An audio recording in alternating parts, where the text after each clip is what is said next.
మనకి ధనం బాగా కలిసి రావాలంటే మనం ఉపయోగించే పర్సు అనేది కొన్ని ప్రత్యేకమైనటువంటి లక్షణాలతో ఉండాలి. చాలామంది పర్సు ఉపయోగించేటప్పుడు కొన్ని జాగ్రత్తలు తీసుకోరు. దానివల్లనే ఆర్థికంగా సమస్యలు వస్తూ ఉంటాయి. ఎప్పుడు ధనం అనేది నిలబడదు. ఎప్పుడైనా సరే నలుపు రంగులో కానీ నీలం రంగులో కానీ ఉన్న పర్సులు ఉపయోగించినట్లయితే ధనం అనేది తొందరగా ఖర్చు అయిపోతుంది. కొత్తగా మీరు పర్సు ఎప్పుడు కొనుక్కున్నా శుక్రవారం పూట కొనుక్కోవాలి. శుక్రవారం పర్సు కొనుక్కొని ఆ పర్సుని పూజా మందిరంలో లక్ష్మీదేవి ఫోటో దగ్గర ఉంచాలి. ఇంకా మీకు వీలైతే లక్ష్మీ స్వరూపమైనటువంటి గోమతి చక్రం ఉంటుంది, పూజా సామాగ్రి షాపులో లభిస్తుంది.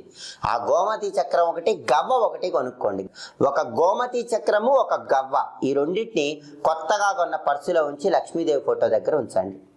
ఒక రోజంతా అలాగే ఉంచి మర్నాడు ఆ పర్సు మీ దగ్గర పెట్టుకోండి. ఇలా చేస్తే ఎప్పుడు పర్సులో డబ్బులు ఉంటూనే